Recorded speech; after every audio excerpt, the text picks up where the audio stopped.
Hi, Shua people, musta? Mingan ako niya da. Unang-una di ay pasalamat ko dako sa Ginoo sa kitasaan nga kay hatagan tag maayong panglawas kanunay og best opportunity sa kinabuhi.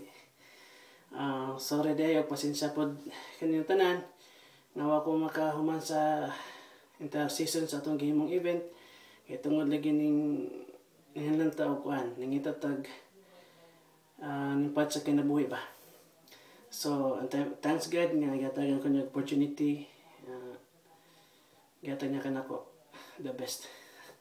Og thank you so much sa inyong tanan nga sa pag respeto ninyo kanako og sa pag salig kay dako na ko nang kuan bagin sa akong kaugalingon. Nga ang thankful pod nga wala ko naginusara sa hanggang diha pa ko. Okay, mga daghang amigo nga matabang in times of problems or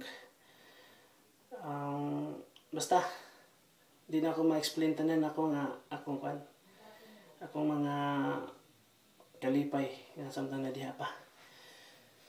So walay hundang pasalamat nako kini akong message karon, pasalamat yun hantud human. Pasalamat sa tanan nga successful ang game na itong event tungod ninyo. Kamu ang nang danining tanan.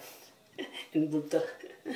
So, salamat sa mga nag-committee, labi na sa nag-referee, bisag na dito ang mga pressure, labi na sa mga players.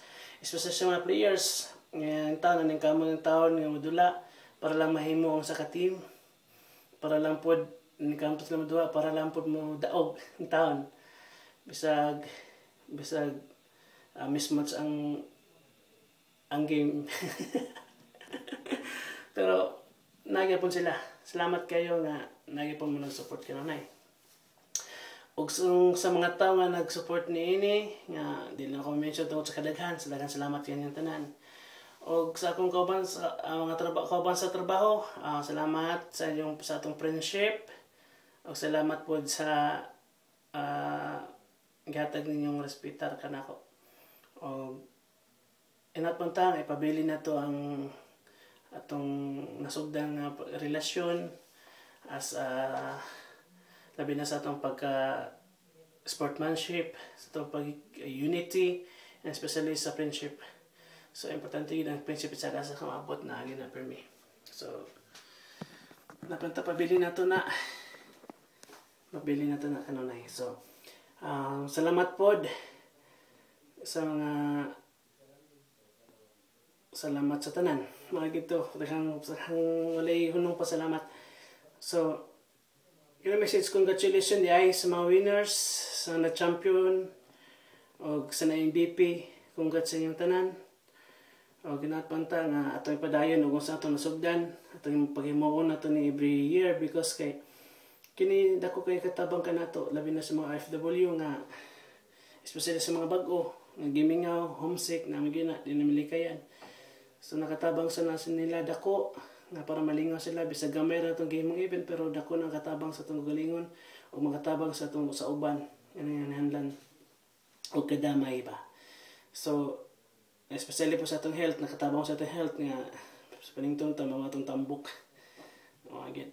So salamat sa tanan o itong ipadayon mo sa itong sultan para malipayon kanunay ang Shua. And naginaot po ko nga kining atong gimong event nga dili lang ni para sa atong gagalingon o para ni sa atong as a team o ma-apply po nato ang atong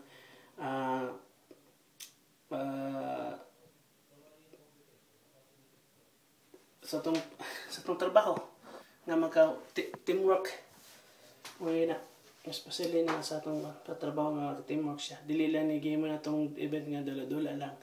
So na dito ang respect, teamwork, respect to individuals, unity and friendship again. So lastly kini nga message para ni sa tanan, pagbag-o na mo wala ko nga gi-mention pero kung na masakitan diha, wala kinsa pa may lain.